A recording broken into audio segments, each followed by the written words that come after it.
Upcoming ప్రోమోలో రోహిత్, దర్శన్ ఇద్దరు కూడా బాల్కనీలో కూర్చొని హ్యాపీగా రాత్రిపూట సంతోషంగా డ్రింక్ తాగుతూ ఉంటారు. అప్పుడు రోహిత్ ఒక్కసారిగా దర్శన్ తోటి, రే దర్శన్, నువ్వు ఎప్పటి నుంచో నీ మనసులో ఉన్న మాటల్ని, నీ మనసులో శరణ్యపై ఉన్న ప్రేమని శరణ్యకి చెప్పాలని అనుకుంటున్నావు కదా, చెప్పేవారా నీ ప్రేమ గురించి శరణ్యతోటి అని రోహిత్ మందు తాగుతూ దర్శన్ తోటి అడుగుతూ ఉంటాడు. అప్పుడు దర్శన్, ఎక్కడ అన్నయ్య, శరణ్య ఎదురుగా ఉన్నప్పుడు నా మనసులోంచి మాటలు బయటికి రావటం లేదు.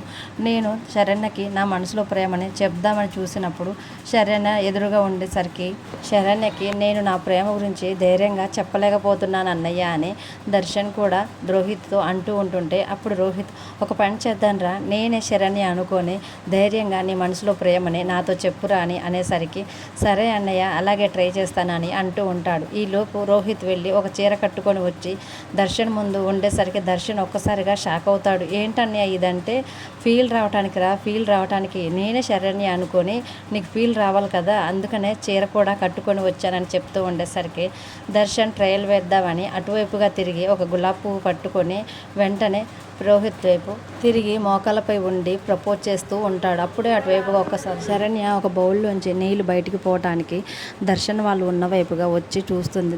శరణ్య రావటాన్ని గమనించిన రోహిత్ వెంటనే దర్శన్ నుంచి పారిపోయి పక్కకు వెళ్ళి దాక్కుంటాడు.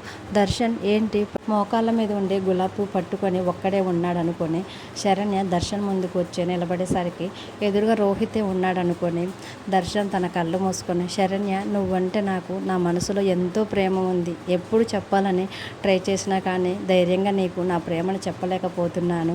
ఇప్పుడు చెప్తున్నాను శరణ్య, నువ్వంటే నాకు చాలా ఇష్టం. I love you Saranya, I love you so much అని దర్శన్ కళ్ళు మూసుకొని ఎదురుగా ఉన్న శరణ్యకి ప్రపోజ్ చేస్తూ ఉంటాడు. తర్వాత దర్శన్ కళ్ళు తెరిచి చూసేసరికి నిజంగానే శరణ్య ఉండటంతో ఒక్కసారిగా షాక్ అవుతాడు. శరణ్య మాత్రం దర్శన్ వైపు అలాగే చూస్తూ ఉంటుంది. మరి నిజంగానే దర్శన్ తన మనసులో ఉన్న ప్రేమని శరణ్యకి చెప్తాడా? శరణ్య అది విన్న తర్వాత దర్శన్ కూడా తిరిగి తన ప్రేమను చెప్తుందా లేదా అనేది రానున్న ఎపిసోడ్స్లో చూద్దాం. డైలీ సీరియల్ అప్డేట్స్ కోసం ప్లీజ్ మన ఛానల్ని లైక్ చేసి తప్పకుండా సబ్స్క్రైబ్ చేసుకోండి. Thanks for watching.